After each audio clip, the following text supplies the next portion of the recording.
Okay. After 5, you're good to go, sir. Sounds good, thank you.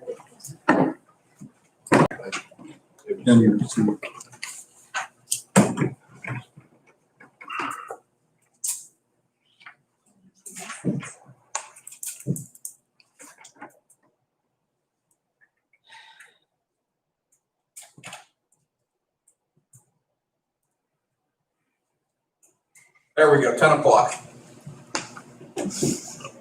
You gotta wait. Where'd Ken go? We're on. Are we on? Because he usually stands there and gives us, or did he do that? Did he stand there and give I us don't a think thumbs we, up? no, he doesn't do that Yeah, he did. anymore. He will. Yep. He did? Okay. Yep. Getting better. Well, it's not hard when you start at the bottom. Barb is laughing. All right, we'll call this October 13th, 2020 meeting of the Lawrence County Commissioners to order. Would all please rise for the Pledge of Allegiance, followed by a brief moment of silence. Mr. Chairman, forgive me, when we have the moment of silence, I should note that in today's paper, one of our former county treasurers passed away, Mike Angelo. Mike lived out in Mahoning Township. He served as treasurer in 1979, just for 1 year.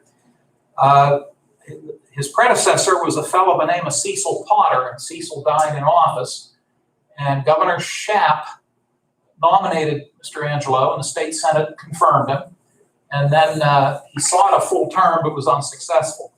But he did serve as county treasurer, and he was very active in the community and in politics and government. And Mike was a very, very good man, and I was sorry to see his passing. So I did want to note that fact, since he was a former office holder in the county. So thank you. On that note, I pledge allegiance to the flag of the United States of America and to the republic for which it stands, one nation, under God, indivisible, with liberty and justice for all. And all please remain standing for a brief moment of silence.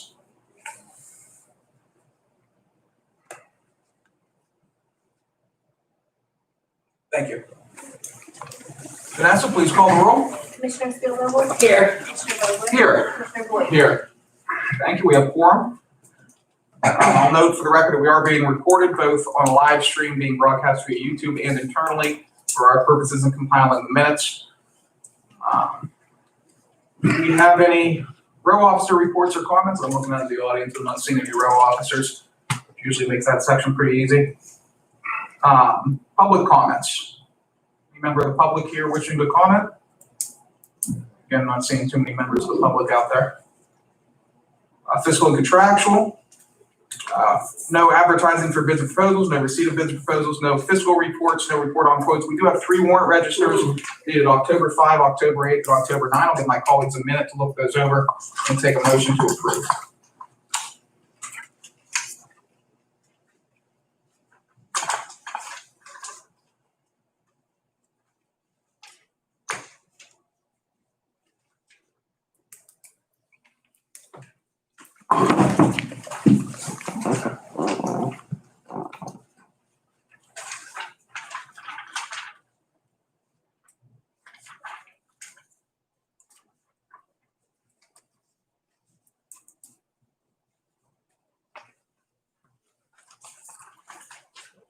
I'll make a motion to accept the 3 warrant registers.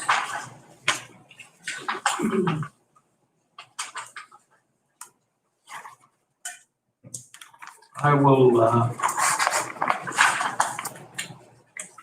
second that motion. All right, we have a motion and a second. Is there any discussion? I will note that I see that both our allocations, the airport authority, as well as our allocation of Lawrence County school work, were pushed out. Hearing no further discussion. Question on the motion, all in favor, please signify by saying aye. Aye. All opposed, the same sign. Motion carries. Up next, the meeting minutes from Tuesday, October 6th. Again, I'll get my colleagues a minute to look those over, and I'll take a motion to approve the minutes.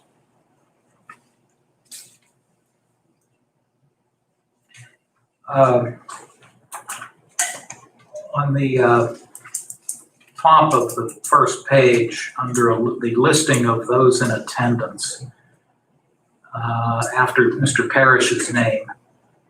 It says Bradley Debbie Wachter, so that might need to be clarified. Was there a Bradley? Was there a Bradley? There Was was, that- and I couldn't read his last name and I forgot. to- Oh, that was Bradley Ward, Okay, W-A-R-D. that's fine. Yeah. Boy, my memory's actually Yeah, working. Okay, there you go, yes. Very well. I don't know. You Jog- just it recall jogged all the mine. facts about a treasurer you served I one know, time. right. It's the 1979. Mhm. Don't ask me what I had for lunch yesterday, I can't remember. In that case, we'll amend this, since it's a motion hasn't been put forth yet, we can just do it ourselves. We'll amend that to say Bradley Ward, comma, Debbie Wachter. I'll move for adoption of the minutes I will with that second. noted. Yes, with that change. Okay, we have a motion second. Is there any discussion? Hearing none. Question on the motion. All in favor, please signify by saying aye. Aye. All opposed, the same sign. Motion carries. Minutes approved. We only have one presentation of written communications today, an Act 14 notification from Robert Hauk for National Pollutant Discharge Elimination System individual permit. The submission letter reads, "Dear Commissioners, purpose of this letter is to advise you that Robert Hauk III has applied to the Department of Environmental Protection for a new National Pollutant Discharge Elimination System individual permit to discharge sewage effluent from small flow treatment facilities and a new water quality management permit. The NPDES permit allows discharge of treated sewage to surface waters of the Commonwealth from the proposed small flow treatment facility. The WQM permit governs the design, construction, and operation of the proposed SFTF. The proposed SFTF will replace the malfunctioning septic system currently serving Mr. Hauk's property, located 6286 North Edinburgh Road, Edinburgh, PA 16116 in Mahoning Township, Lawrence County. I will note that individuals who apply for certain permits, such as this NPDES permit and this WQM permit, are required to submit their application, not the application itself, but notification to the Board of Commissioners that they have applied for such permits. We have no authority in determining whether or not these permits go through. That rests solely, in this case, the Department of Environmental Protection. We're just required to be notified. I'll take a motion to accept correspondence. So moved. Second. Hearing a motion, the second, is there any discussion? Hearing none. Question on the motion, all in favor, please signify by saying aye. Aye. All opposed, the same sign. Motion carries. Correspondence is accepted. We have no proclamations and certificates today. I guess no one turned 100. As they sometimes do. We do have, at my request, both the warden and the deputy warden here with us today for discussion on minimizing or optimizing the overtime situation at the jail. And I want to thank both of you for coming today. I really do appreciate it.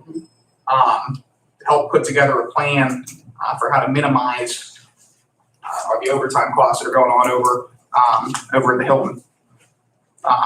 But I do want to note, you guys obviously for operations, both of you answer to the Lawrence County Prison Board, which consists of the 3 commissioners, the county controller, the president judge, the sheriff, and the district attorney.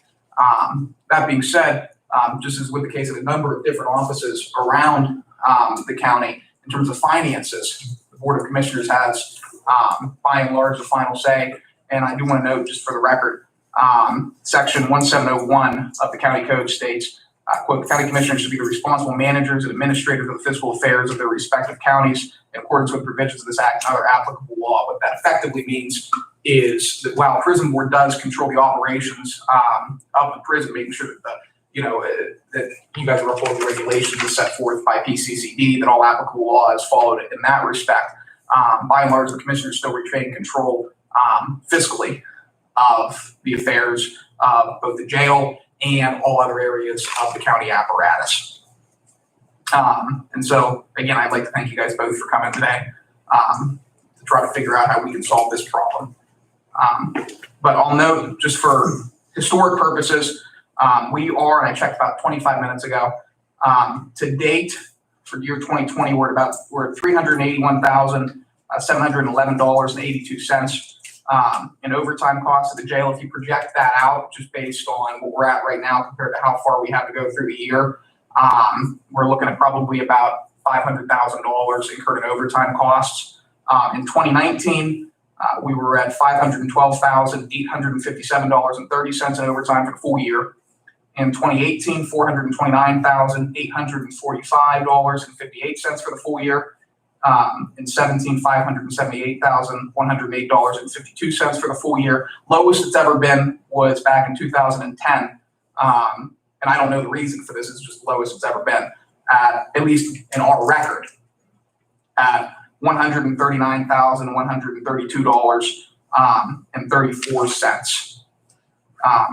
That being said, I'd like to see if we can't get a little bit closer to that $100,000 number as opposed to that $500,000. But that being said, Warden, I'd like to turn it I just want to comment on those numbers, because before, in which I'm still going back and looking to see where that money. Warden, forgive me, please.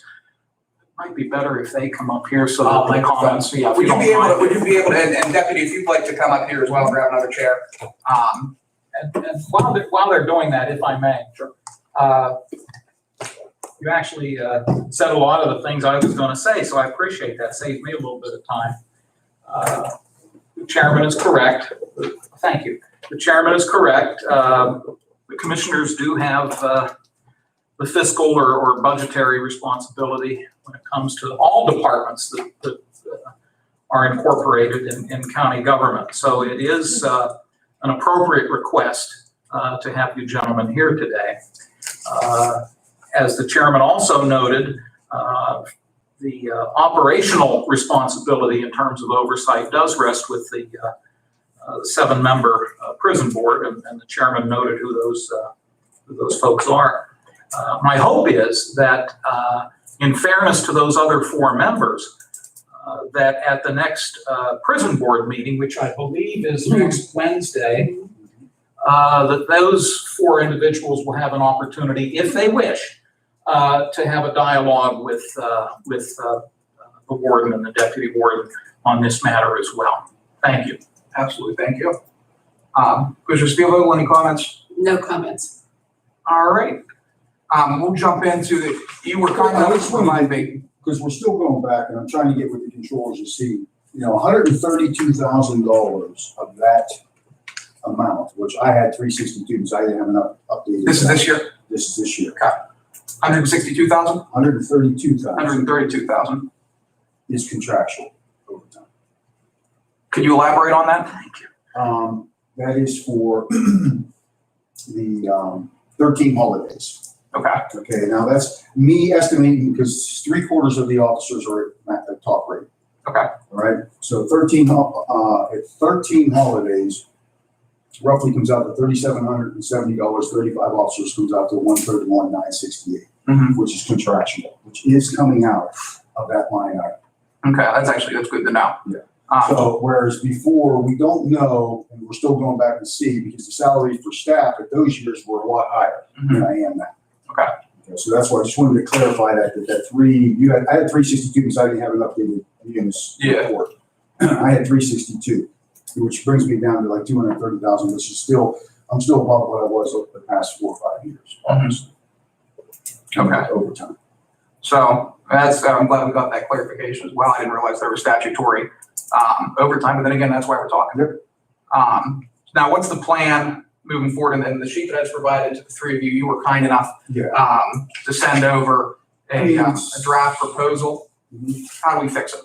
Well, I mean, it's keeping the part-timers.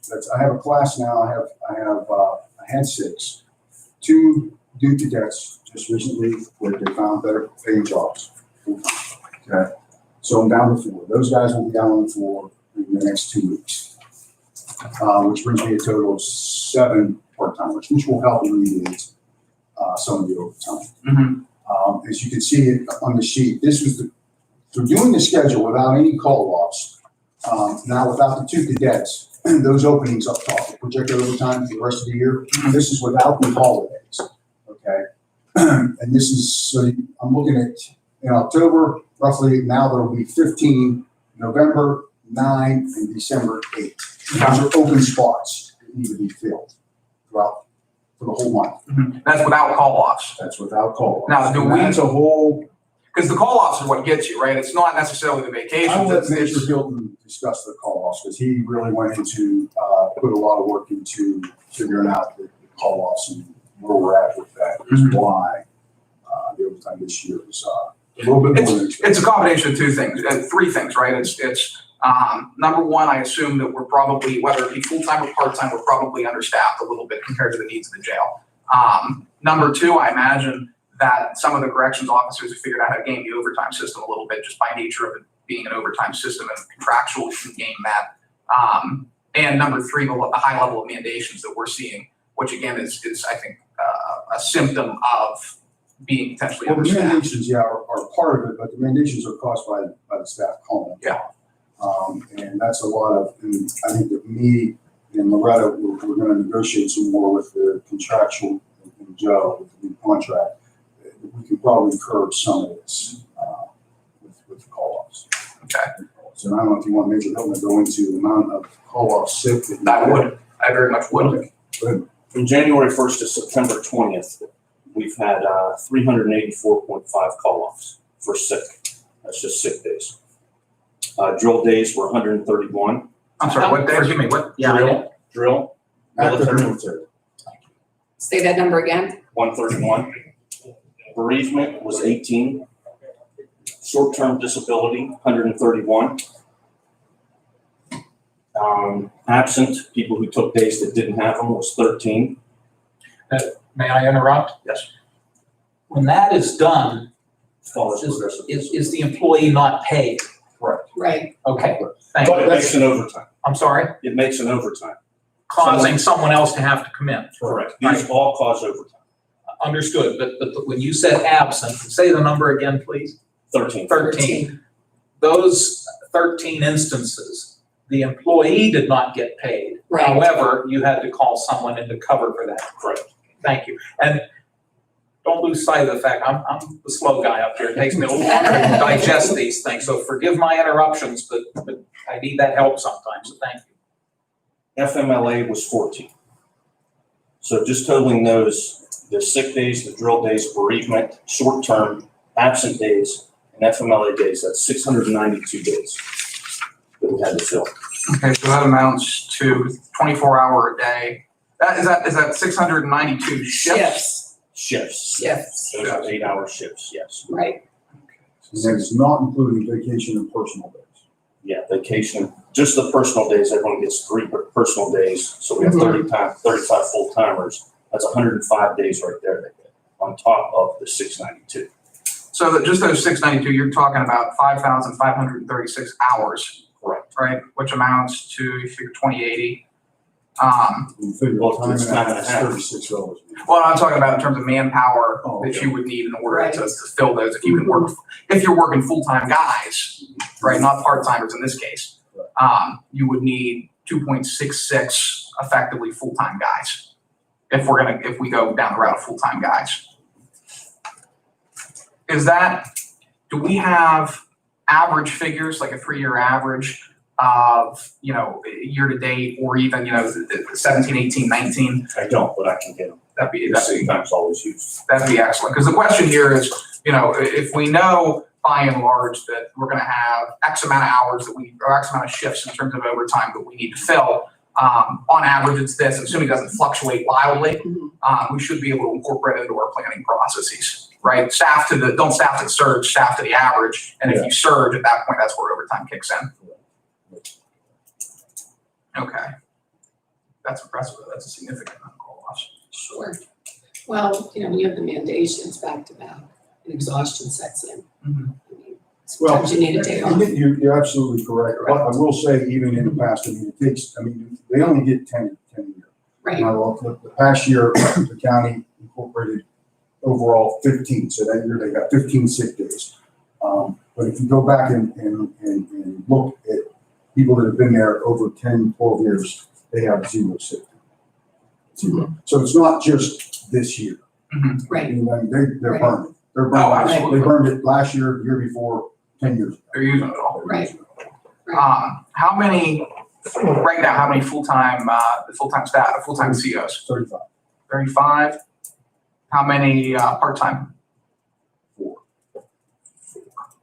Okay, and I believe, and I'm not by any means, And there's a class too, I got a class. how many are in class? 4. 4, so What's the burnout rate, right? They complete the class within 6 months. How many people do we expect to remain as a part-timer?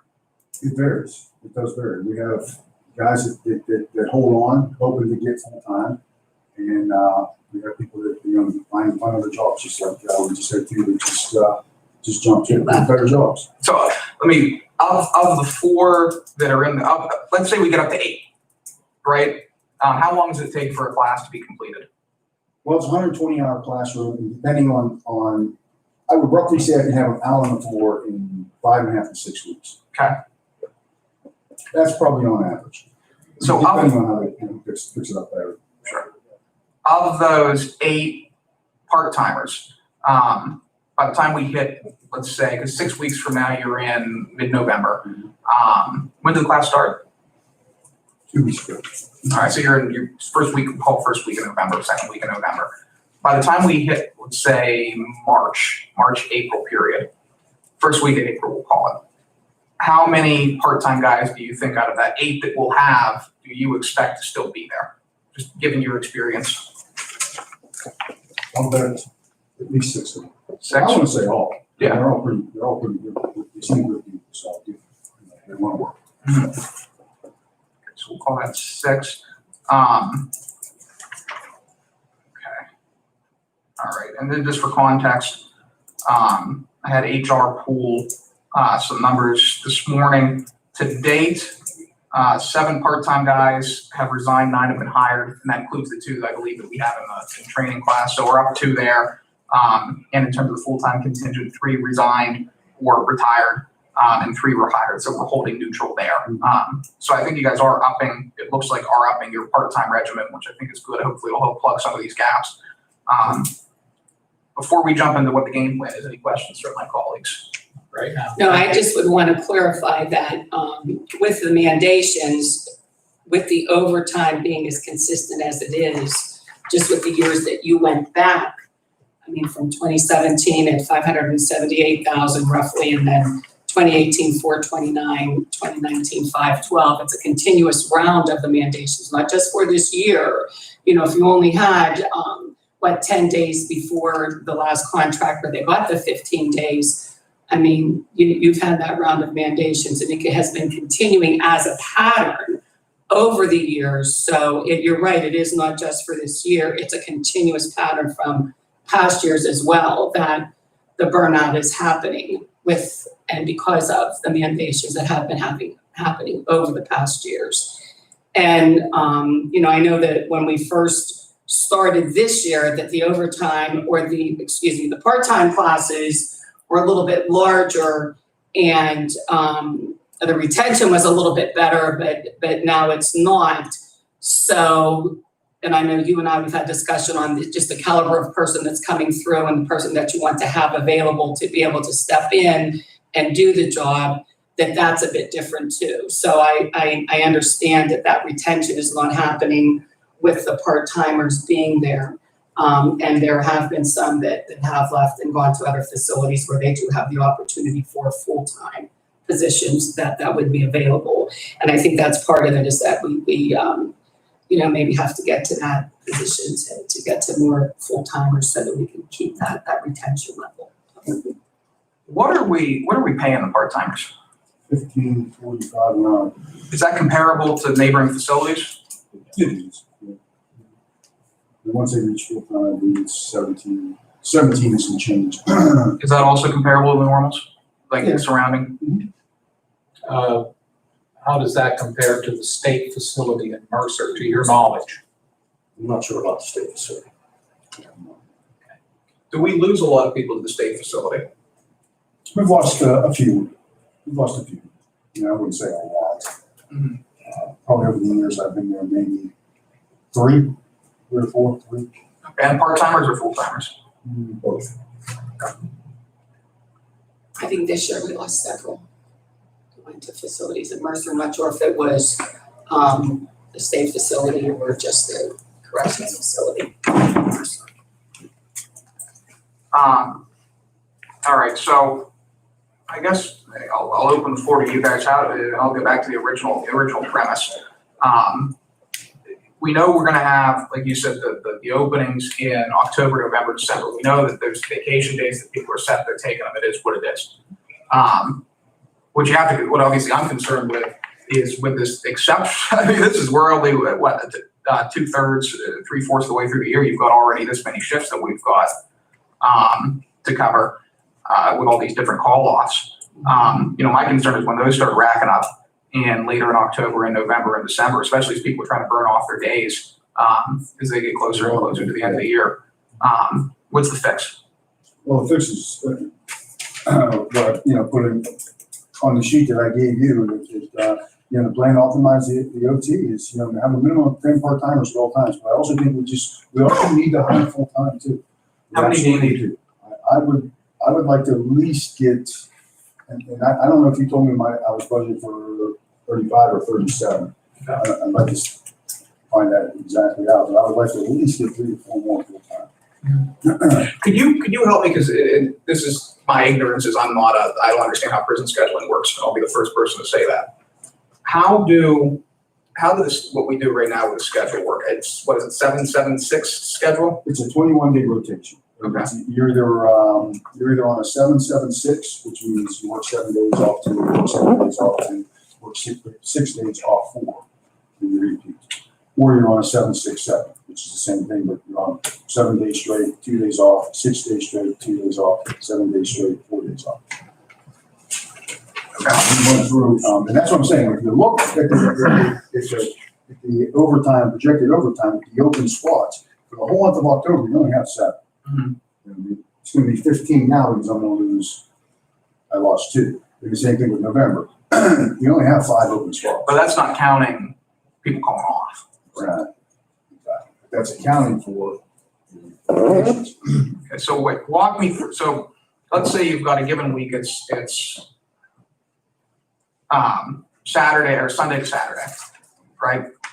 You've got 3 shifts, right? Am I right in that? Morning, or what do they call it? Daylight, afternoon, and midnight. How many guys are on each one of the? How many guys are on each one of those shifts? How many people do you need to staff each one of those individual 21 shifts? Just for security reasons, I really don't want to discuss that number in public meeting. Okay. And I think we can do that in either me and you in a meeting separate privately, or just for security reasons. I don't want to have staff numbers floating around per shift. All right. What we'll do in that case is we'll schedule a follow-up meeting to go into the specifics of scheduling. Yeah. Could I ask, do certain shifts have a greater number of people working than others? Correct. Okay. That helps you a little bit. A little bit, yeah. Well, and that ties into the other, the additional question there, which is how does it all stack up? We'll schedule a meeting if you want to get with Vanessa. Yes. After this is over, and we'll figure out a good time to meet and dive deeper into that. Yep. So if your goal is, do you believe, so let's say we go up, this might be a conversation, because if we're not able to discuss numbers, this might be a better conversation to have in private, and then circle back around maybe next week or the week after to follow up in terms of what we need staffing long term. Because I'm building the budget out right now, and again, this is preliminary. It's subject, obviously, to the full board, and that would be helpful, on our planning purposes to play with these numbers. But I think, if you look at the plan, I mean, obviously, I want to hire some more full-time, I do. But I think, me, working with Joe and Loretta, some contract language needs to be adjusted, definitely needs to be adjusted to help minimize some of the overtime too. That will also help. Because you're not going to stop it. No, Right. No. In fact, you don't want to stop it completely. Well, You don't if we want can if we can get back to 2010, under 200,000, I mean, that's, But that's what I mean. I wanted to make sure that because I wanted to make sure that number, almost $132,000 is coming out, it's contractual out of that figure. So that figure is a little bit. Well, in that 2010 figure, I think you'd also have to calculate either the rate of inflation over the last 10 years and or the rate of pay back then as it relates to I that. can't get a salary for staff that was a lot higher too. I'm pretty sure it was, because I looked at it too. And you got a balance you have a balance in effect, because when you hire full-time, also, I mean, now you can acquire the benefits package. Right, And then also they are gonna get the sick time, the vacation time, which all gonna have to be accounted for, which is, you need people to replace them for that. sure. So it's a balancing effect, but I definitely want to hire full-time too. But ultimately, having a minimum 8 to 10 part-timers is crucial in reducing the overtime and the mandations, absolutely. So what's our timeline in terms of, so if we get up to that 8 number, and you want to, and let's say 2 drop out. So now we're at 6. What would be our timeline to onboard another 6, assuming that, again, 2 drop out? Drop out, right. Well, I have already received some more applications, so the major in the process of scheduling the interviews to start another class. Because in 2 weeks, this class will be done in the classroom, and we'll be moving forward, hopefully, with another class, bouncing right back into it. To answer your question about the 2010 number, standard rate of inflation hovers around, because of growth, 3%-ish. So if you use a 3% figure, you're looking at about $186,000 in this year, For this 2020, year. which would be equivalent to that $139,000 number. We also have to compare how many full-timers we had at that time also. Mhm. Back in 2015, we had like 45 full-timers. Mhm. So the full-time part was a lot heavier. It's whatever your offset is. And that's the question, right? It's what's, Right, do that. it's, you know, if we have to staff to this many, where's the balance? Right.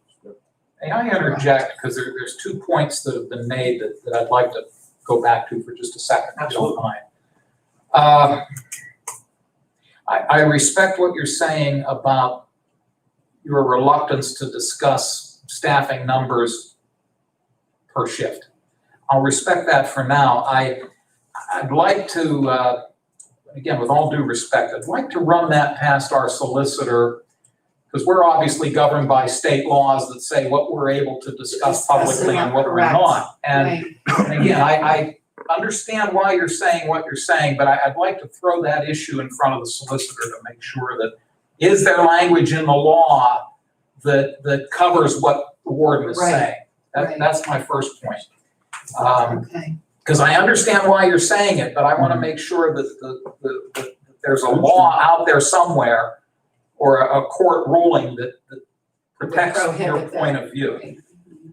Secondly, when you do go through the process of bringing individuals on for training, on average, how many of them get rejected for failure to pass a drug test? This last time, I think there was 3.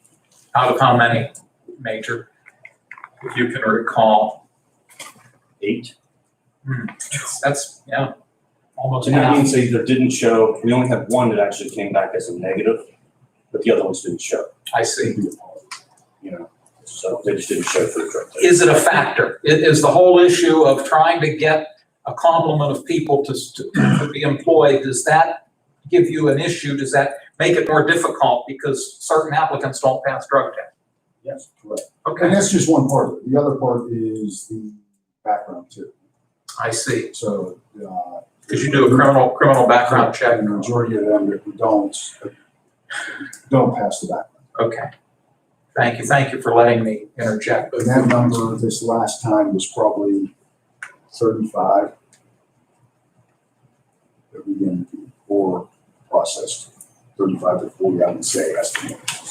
That did not. Out of how many, Gordon, if you can recall? I could get those from Karen, from HR.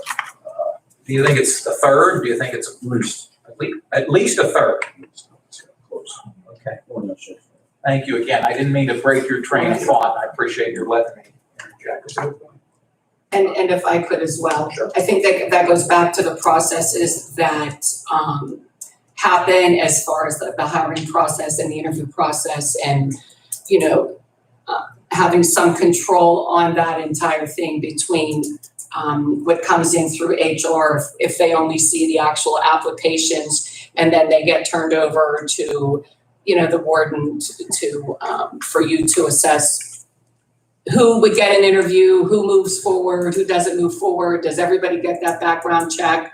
You know, that whole process is something I think we need to delve into, and I think we discussed that at prison board as well, to try to refine that process That's a discussion. and expand on that, and, you know, once again, making strides on moving forward, because I don't know that with the way that things have been going, that we would ever get to that complement of those part-timers. If we're having a tough time right now, what is an answer for that? How do we move forward with it? And if the pool is diminishing, you know, I just think it's a battle of attrition. yeah, And would it be safe to say, yeah. you may know this is a situation not unique to Lawrence County. I'm sure your counterparts in the other 66 This counties. is the same issues. Yeah, thank you for letting me interrupt. No, let's be the first one to solve it. in terms Yeah, of- there we go. In terms of the Right. issues. But I think it boils down to it almost simply, how many shifts you need to fill in a week, and we can discuss that privately. What are the average call-offs in a given week, both call-offs and vacations, i.e. how many shifts do we need to fill on average, each week? And keep in mind, that's probably gonna seasonally fluctuate. You probably can't just look at Absolutely. one number Oh, absolutely, in sure. 1 week. I would imagine you're probably seeing a higher number of call-offs and a higher number of vacations in the summer months as Right. well as around the holidays. So you probably need to look at the granular level there. But once we figure that out, at that point, we can say, all right, you know, we know that we need to cover this many shifts. We know that on average, this many guys are calling off at these different points of the year. Does it make more sense at that point to plug in a full-time guy, or does it make more sense to plug in a part-time guy, depending on the Right. hour needs? So I think the fix for Absolutely. this is actually a fairly simple fix. It's just crunching the numbers a little bit. But if you'd be willing to schedule a meeting with Vanessa, I think this week we're pretty busy, but next week sometime. Dan mentioned earlier, I think it is important to reiterate this a little bit, on next week's prison board meeting. But on top of that, right now, I think you would have about $10,000 worth of overtime freed up in the amended budget. Is that going to get you through? If we meet next week, we need to get through 2 weeks. Is that going to get you through 2 weeks? Sure, definitely. Sure, but I can still, yeah. We can, if absolutely necessary, we can transfer another small amount next Tuesday. Okay. All right, and then, I'll see for sure, and I'll let you know. all right, sounds good. And then in the interim, if you'd be able to get those average figures together, and I would almost want you to pull figures for the average figures over a 3-year period. When I say 3-year period, 17, 18, and 19, by the week by week. So for each of the 52 weeks in a year, and that way we can go from there. Just because I want to see if there's any seasonal fluctuations. If the solicitor determines that we are within our rights to have this type of a discussion privately, based upon what the warden said relative to staffing levels per shift, and since, as we all acknowledged at the beginning of this discussion, that in order to talk about a budget, there's no getting over the fact that you got to talk about operations. You can't divorce the two, unfortunately. Correct. They go together. If such a meeting happens, and any or all of the other 4 members of the prison board wish to be a part of that discussion, I'm hoping you're willing to let them be part of that discussion. I would say as it relates to the prison board, but obviously, in terms of fiscal powers, which you're right, you can't divorce the two, but the county code has. So in terms of fiscal powers, I think we need to be working together on this with the other 4 members of the prison board. But as the county code states, the fiscal buck stops with us. So I'd say, I answer so far as yes, working with them in terms of operations.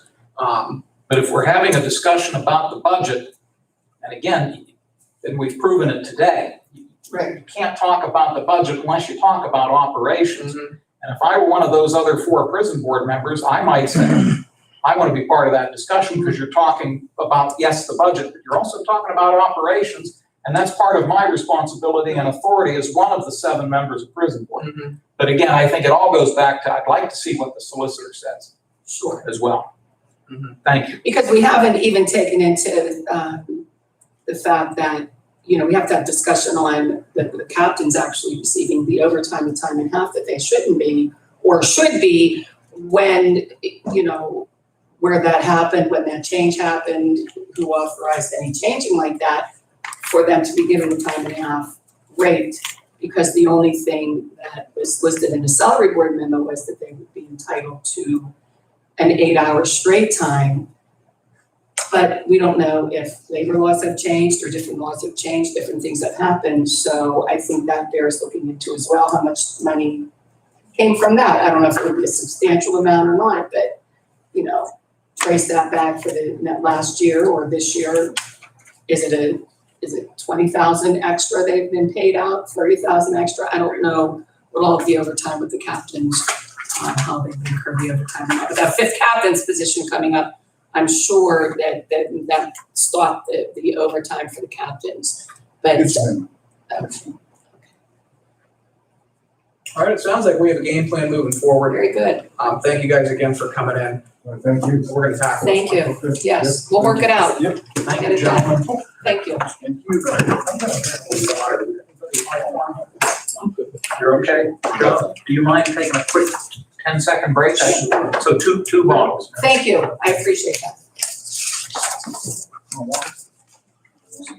Whoops, guess what I I forgot? don't even, oh, you might have got it right there. No. This one. Let me sneak out. There you go. You got it. Next one is. The holiday contract backwards is double. It's time now. Thank you. That could have been my thought. That was exactly my thought.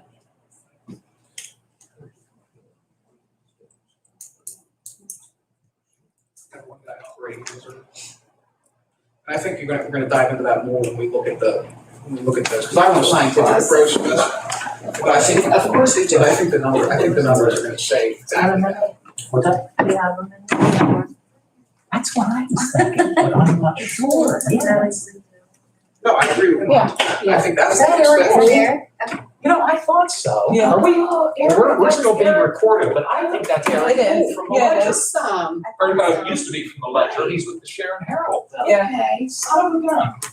There you See, go. these masks, they're not good. Yeah, I'm at sitting all. here thinking that looks awfully like Eric. Okay. Huh. Well, we're screwed. Yeah, it's got quiet. Okay. We did something wrong. I think it was maybe Debbie went to speak with him. Yeah, great guy. Yeah. Tremendous reporter. He might be doing freelance for the Ledger still. Was he writing? Yeah. He was not. I didn't see him. John, Yeah, he didn't even bring a tablet. boy, I tell you, when he worked for the Ledger, he was a tremendous reporter. Okay. I still want to meet their new editor at some point. You know, the guy's got a Pulitzer. Is that right? Yeah, he did reporting from Texas. Actually, on Nice. He did. Investigative stories on Texas County's prison network. And as a result of that, it was like a series of stories. And he uncovered, I forget exactly what he uncovered, but as a result of those stories, small town guy in a newspaper, he won a Pulitzer. Wow. Learn something new every day. Yeah, I know. It's really casual. Informative. We just gonna. Oh, wait, I don't know why I was waiting. Yeah, we're just. I threw we're just this off by hitting the today. water. I apologize. I don't know what the hell just happened. It's like that, what did I do that one day that we're waiting for me to second the motion and I'm so. I'm 100% zoned out there. I don't know what just happened. Oh my That's what happens gosh. when you are have insomnia. Okay. All right, we're going to Commissioner. Oh, You're so discombobulated. I am. I'm and like, that is very unusual. oh, no, it's not. Okay, no. You're acting like I always am. Hey, if I can run a meeting like you can, we might finally be in decent Right, shape. honestly. Okay. Commissioner Spielvogel, Commissioner Yes, my report. turn. Okay, I'll go first and I'll just briefly, just address voting and that the mail-in ballots are 13,000 of them have gone out, probably more today. we're starting to get the returns back in of the mail-ins. And additional applications are coming in for mail-in ballots. So we ask everybody to be patient. The process is rolling. I've been participating with it down in voters, as all of us, we all have, just, taking temperatures down there. Figuratively speaking, see how everybody is doing and surviving. They've been, working 10-hour days on Saturdays. They did get yesterday off, which I was glad that they were able to do that. Except Mr. Allison. Well, Mr. Allison continues to be here. I know I was here yesterday. He was here. I rode by. I know that Morgan was here and Ed was here. Dan, you said you had I was stopped here, I in. came in at 8 o'clock and he had been here for a full hour prior to that yesterday. He came in at 7 yesterday. He is, I even said to him, he was answering the phone and I said, well, if you wanted to get other things done and you didn't want to answer the phone, it's officially, we're not here, so you don't feel obligated to do that. And he said, well, I'm here. He said, he'll just call tomorrow and it'll just create more turmoil tomorrow. So he did it. And he did say that he started to get less calls from the outlying townships because he had actually felt best to get the outlying townships mail-in ballots out first, because it would take longer for them to get back in for the mail. And then the city, Shenango, and the Shannock were the last 3 to go out, and that happened Thursday and Friday of last week. He said the calls had diminished coming from those outer line municipalities, and hopefully then that the calls would start lessening as people in the cities, Shenango and the Shannock cut their ballots. So the process is working and it's moving and it is, it's a well-oiled machine, I have to say, for Lawrence County. Yes. Thank you. All righty. Commissioner Vogler. Well, I'll just piggyback on that very briefly. I can attest to the fact that Commissioner Spielvogel has rolled her sleeves up. You were assisting, I saw you, I think, Friday morning. With the, yes. There were a bunch of boxes of mail going out to the post office, and you were right in the middle of it, working very hard, so. Well, I appreciate that, but I was there. If it could alleviate, from Ed being there or another staff person, because believe me, there's more than enough work that they could have been doing. So I think when you're just, it's just the process. I don't think that there was anything I could screw up, and I don't think I did. Thank you. That's all I have, Mr. Chairman. Absolutely. All you might have already mentioned this. I might have accidentally zoned out again. But are all the ballots out? The ones that had been sent in and the applications that were there sitting, the 13 to 14,000 of them that were waiting to be done because the ballots were late coming in because of the Supreme Court ruling whether the Green Party candidate would be on the ballot or not. That caused an original delay. So there were like 14,000 mail-ins processed, ready to go without the ballot. Once the Supreme Court decided that the Green Party candidate was not to be on the ballot, Mr. Allison immediately got the ballots proofed, redone, submitted, and processed. Once those ballots came in, those were ready to go. Along with those 14,000, every single day, there were additional applications coming in. So of the original 14 that he had, those are out and gone, but they're still processing a huge amount of applications. And also to note to those listening, I did have some questions on the actual website where you could track your ballot. That site was down. Yes, all things considered, it's gone very, very well considering all of these things, because I did get a question on an email. Somebody said that the site showed that my ballot was mailed out on the 29th. I still haven't gotten it. Should I be concerned? Mr. Allison, I spoke with him this morning. He said that was a glitch in that system. He did receive the information to update that today to show what ballots have gone out. So hopefully that will alleviate some concerns that people have that maybe their ballot got lost in the mail or something. Is that a state-run website? Yes, Thank you, yes. Thank you. Yes, it is. So there are some things that we can control and some things that we cannot, but I think just communicating the fact that the ballots are out, the 14,000 original roughly are processed, but more continue to come in and more continue to be processed. So we're on top of it here in Lawrence County. I feel That's a first. very secure, that it's very secure. I'm very confident of the fact that we're getting that job done with it. Yes. Obviously, we'll discuss that further. We have a scheduled election board meeting Right. immediately following this meeting. Yes. We're looking forward to jumping into that a little bit more. Correct. But I have no other comments. Okay.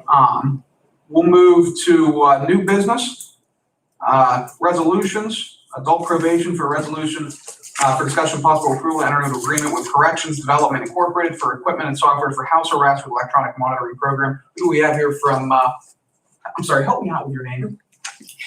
Liam Hyatt. Lee? Liam Hyatt. Okay. Thank you. I don't know what they did. I don't want to say what they did. I don't know what happened. All right, there you go. Yes, we have, would like to enter an agreement with Correctional Development. We recently tested that equipment, software and the equipment. Currently, we are using equipment from iSecure Track Omni for the past 8 years. It is outdated. And this Correctional Development also works with our API system, so it's able to be integrated with our system. Okay. How many devices do we have, or is it just as needed? We currently have around, I think, 38 people on house arrest, so we carry anywhere between 35 to 40 people monthly on any given day for house arrest. Those monitor and go up and down, but that's about the amount of units that we carry on an individual. And so is this program, is this the equipment that monitors them, or is it just the software package? It's both. It is both. Okay, and so is it, what's the capacity then? So, will we be able to, if we had to have 100 people on house arrest, would we be able to do that with this? Yes. And so then is the cost based on number of people that we have on the system at any given time? The cost for the units or Yeah. the thing, it is a standard fee. It doesn't matter how many people we carry on it, so the amount does not fluctuate Okay. on that cost. What's the fee? The fee is $5.50 per day per unit that is on an individual. Okay. All right, and you just said we have 30. Is that the average roughly? That's about the average, anywhere between 35 and 40 we carry on a daily basis. Gotcha. Questions from my colleagues?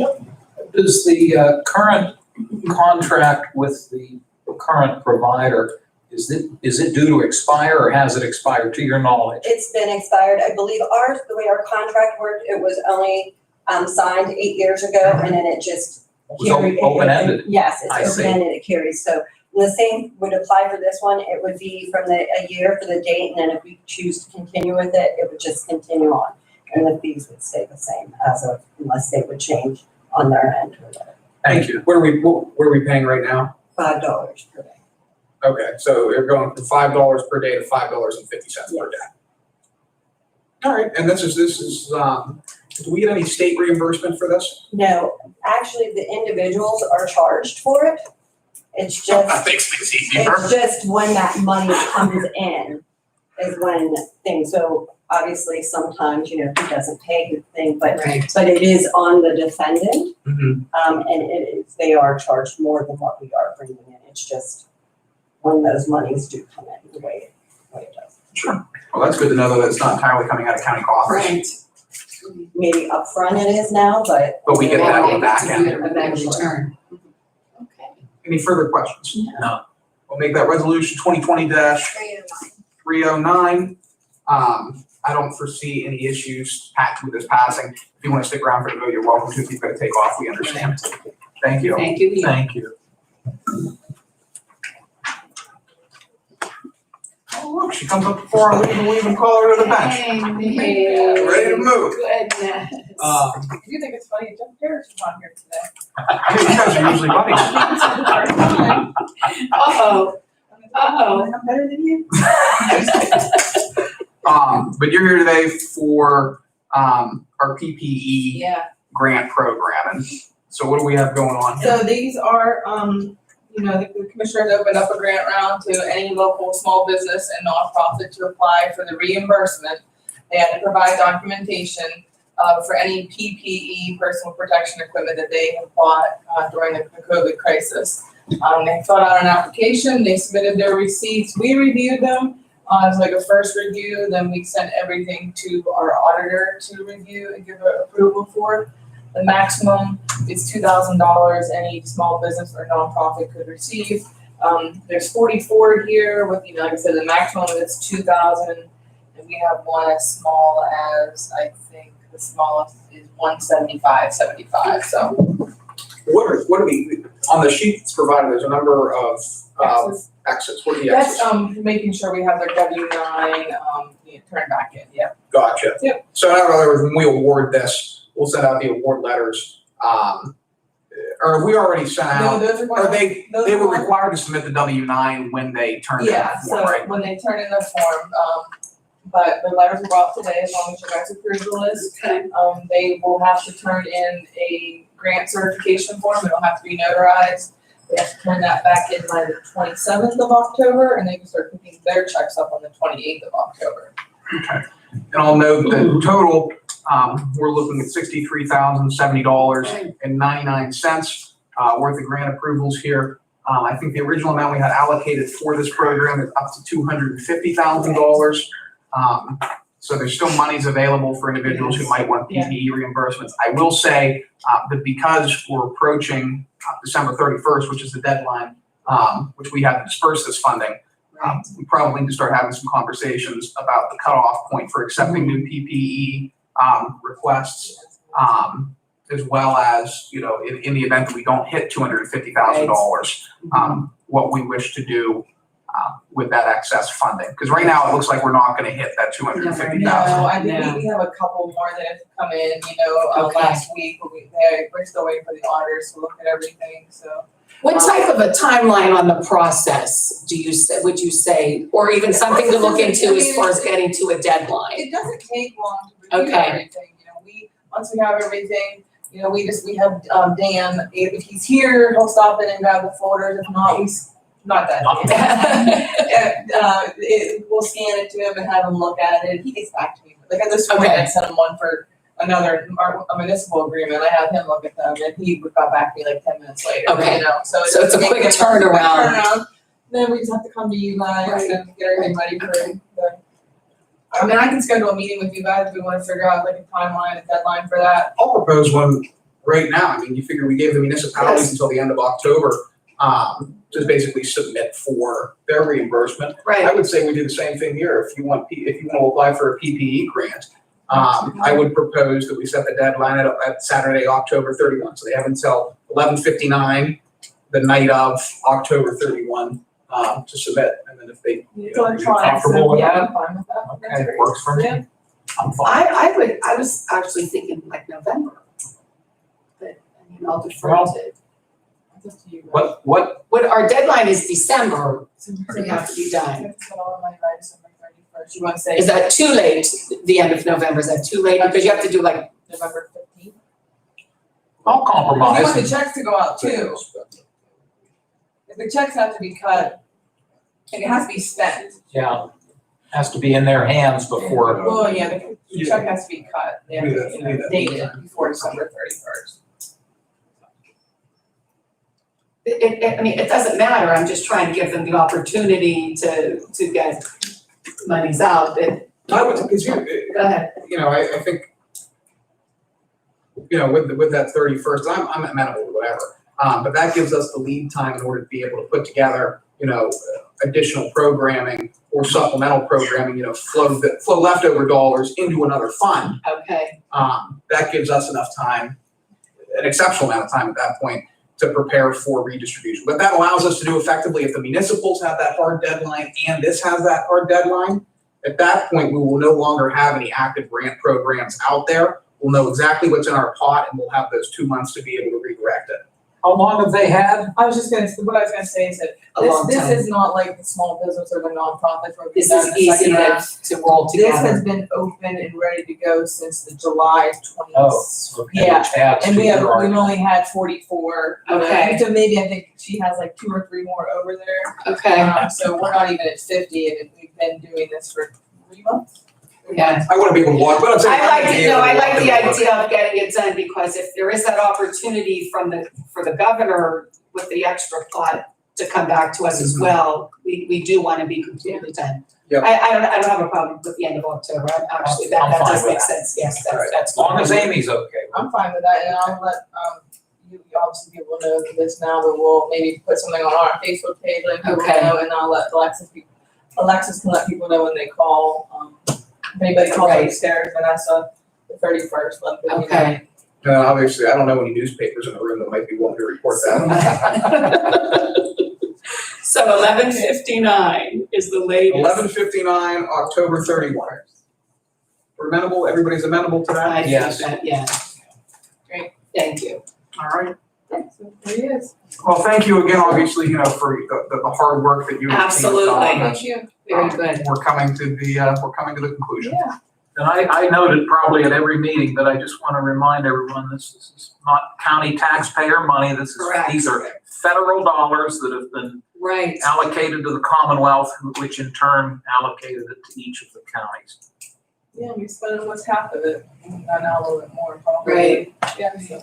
How are we looking Thank on the municipal They're front? coming out, I'm just gonna do, I got some more in today, I did a follow-up, and I had some emails that just said that they were sending everything, so, I keep in touch with them to make sure, so.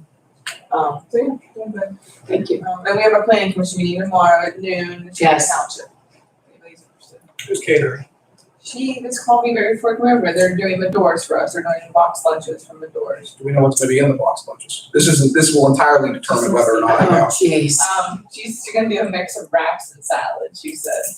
Okay. He is such a. I'll probably pass on that one. I mean, the doors is excellent, but So, yeah, tomorrow, 12 o'clock, so. Thank you. At the township building, not At the Hutchison no, Center, it's at the township. Township, okay. Thanks, Amy. Sure, no problem. Thank you. well, you're welcome to usually stick around for the vote, or if you gotta take off. we can- I have another meeting here at 11:30, so. Enjoy. Thank you. Thank you. But I'll be there. Okay, sounds good, thanks. All right, up next, we have 2 transfers today. That we need to do by resolution because, they're from separate items in the budget. Did we give this a, wait, Oh, that's gonna be. 310. Yeah, 310, sorry, I didn't say that. I'm a little off, did I? Well, I'm a little off every day, but thanks, Mike. All right, this resolution is, from the district attorney's office to the sheriff's office. There are insufficient funds in the account, per controller's request, so they're looking to move $15,000 from district attorney equipment maintenance into, sheriff, the CERT team, line item. And again, the CERT team is the county's, tactical response team in the event that there is, a terrorist incident, a hostage incident where we need a fast and quick response in the interim while state police forces take time to mobilize. I think I've answered the only question I have. There's an attached memo yes. from Mr. Prestapine to Mr. Vanasco. I just wanted to make certain that both the district attorney and the sheriff were aware of this and in support of it. It appears as though, as I read the memo, it appears as though they are. Is that Yes. correct, Joe? Yes. Okay, thank you. All right, unless there's any questions, comments? Unless there's any objections, we'll make that resolution 2020-311.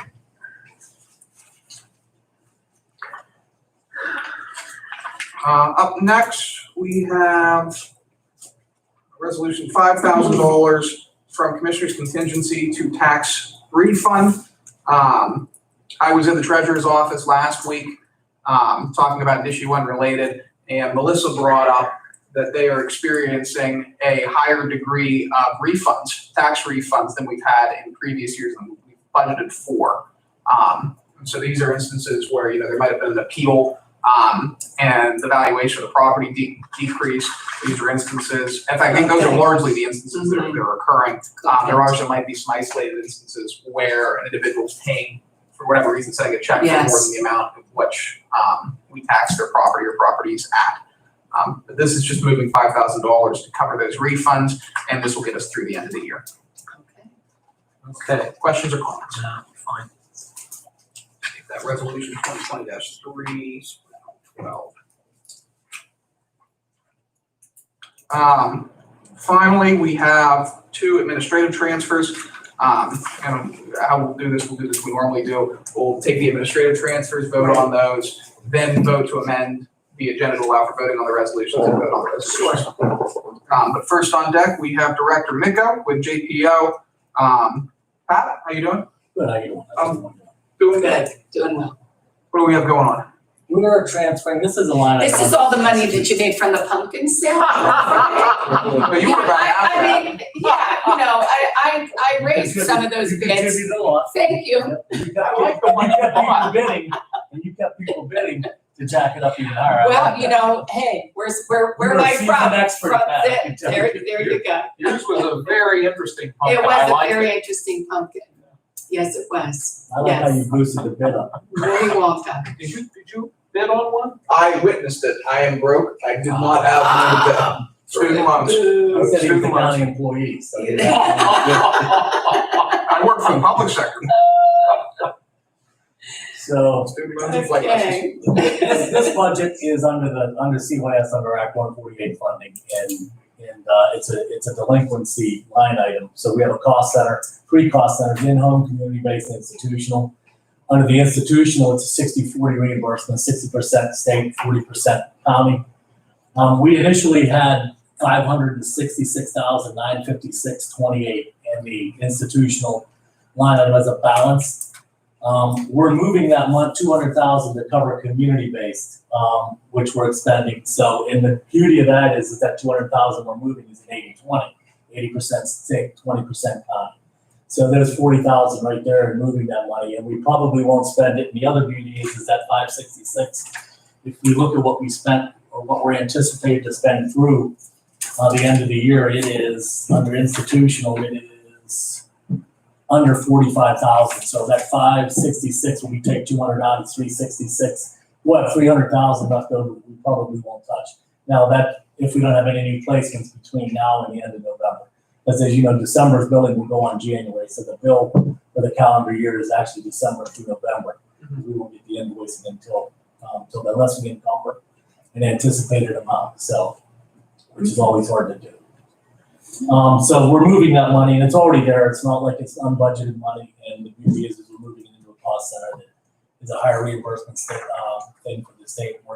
We actually need 115, we moved 200,000. And that should put us through November. We anticipated through November at 115, but we in case we get any new placements, it's you're looking at about 7,000-8,000 a month. We won't even touch the 200,000, but we're making sure shelter, nothing goes berserk when we have it, so we won't be here again before the end of the year.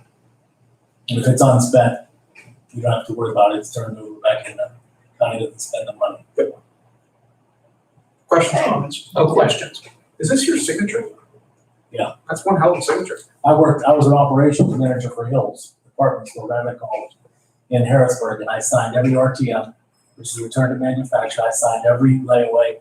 I was an operations manager, so everything you did. So my signature went from a neat signature to a It's done. and everything you did, any purchase came in, any thing from the matching office that was matched for billing, I had to oversee and sign it. So you really became trusting of people until you get burnt, and then you slow down. So when you see the signature that you can actually read, that probably means I got burnt there before. So I'm going to definitely take my time when I sign up. But these are no-brainers here. You know, those are real quick things we do. And I just saw it made me laugh a little bit. I could be a pro athlete, huh? Oh, or a doctor. Yes. Okay, thank you. Well, I don't see any issue with that. Any issues? Yeah. Thanks, Scott. Thank you. Thank you. Here, the next one, we have a controller transfer. We're transferring $350 from controller contingency to controller overtime. I guess not enough was budgeted. I'm not entirely sure as to, you know what I bet it is the controller's office the night of the election. They're coming in, to cut all those checks. I was going to ask, what would that be for? I'd be willing That'd to be bet. my guess. I'd be willing, and it's, it's $355. It makes sense, right? Because, Sure. and the rationale for that is that instead of having, two departments come in, that being the controller's office and the treasurer's office, the Board of Elections has streamlined that process Right. to allow just simply checks to be sent out Correct. to each of the judge of elections at each of the precincts, as opposed to having every single Everybody come board here. come in and collect their money. Yes. So any questions, comments, issues? No. No questions. All right, I'll take a motion to approve both transfers of funds. So moved. Second. Motion is second. Is there any discussion? Hearing none, question on the motion, all in favor, please signify by saying aye. Aye. All opposed, same sign. Motion carries, funds transferred. I'll take a motion to amend the agenda to allow for voting on resolutions 2020-309 through 2020-312. So moved. Second. Hearing motion is second. Is there any discussion? Hearing none, question on the motion, all in favor, please signify by saying aye. Aye. All opposed, the same sign. Motion carries. Go through these as expediently as possible. Resolution 2020-309. Now therefore be resolved by the Lawrence County Board of Commissioners to authorize and approve the contract for Corrections Development Incorporated for equipment software for house arrest with electronic monitoring program with privy attached contract. Chairman of the Board of Commissioners authorized to sign all documentation. Do we have a motion? Moved. Second. Motion is second. Is there any discussion? Hearing none. Question on the motion. Vanessa, please call the roll. Commissioner Spielvogel? Yes. Commissioner Vogler? Yes. Commissioner Boyd? Yes. Motion carries. Thank you. Resolution 2020-310, now therefore be resolved by Lawrence County Board of Commissioners. The attached list of small businesses and nonprofits have been allocated CARES Act funding for the purpose of approved PPE pending receipt of their small business or nonprofit certification form by October 27, 2020. Do we have a motion? Moved. Second. We have a motion and second. Is there any discussion? Hearing none. Question on the motion. Vanessa, please call the roll. Commissioner Spielvogel? Yes. Commissioner Vogler? Yes. Commissioner Boyd? Yes. Motion carries. Thank you. Resolution 2020-311, now therefore be resolved by Lawrence County Board of Commissioners. Authorization is hereby given to the appropriate administrative officials. Transfer total $15,000 described in detail on the attachment designated as T-2020-15. Do we have a motion? Moved. Second. We have a motion second. Is there any discussion? Hearing none. Question on the motion. Vanessa, please call the roll. Commissioner Spielvogel? Yes. Commissioner Vogler? Yes. Commissioner Boyd? Yes. Motion carries. Thank you. And resolution 2020-312, now to be resolved by Lawrence County Board of Commissioners. Authorization is hereby given to the appropriate administrative officials. Transfer total $5,000 described in detail on the attachment designated as T-2020-16. Do we have a motion? Moved. Second. We have a motion second. Is there any discussion? Hearing none. Question on the motion. Vanessa, please call the roll. Commissioner Spielvogel? Yes. Commissioner Vogler? Yes. Commissioner Boyd? Yes. Motion carries. Thank you. We have no ordinance on the table, no ordinances for introduction, no ordinances for final action. Announcements, next regular commissioners meeting is scheduled for 10 a.m. on Tuesday, October 20th in this room.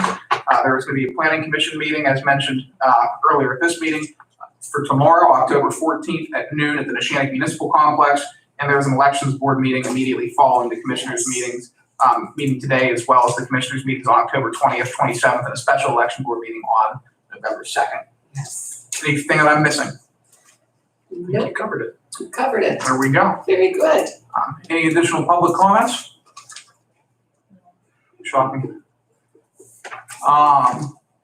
Take a motion to adjourn. So moved. Second. We have a motion to second. Is there any discussion? Hearing none. Question on the motion. All in favor, please signify by saying aye. Aye. All opposed, the same sign. Motion carries. We are adjourned. We made note of Mike Angelo's passing. Do you remember Mike? I do. He's a treasurer here. Yes. Yeah. And nice man. Mike was a very nice man. I was sorry to see his passing.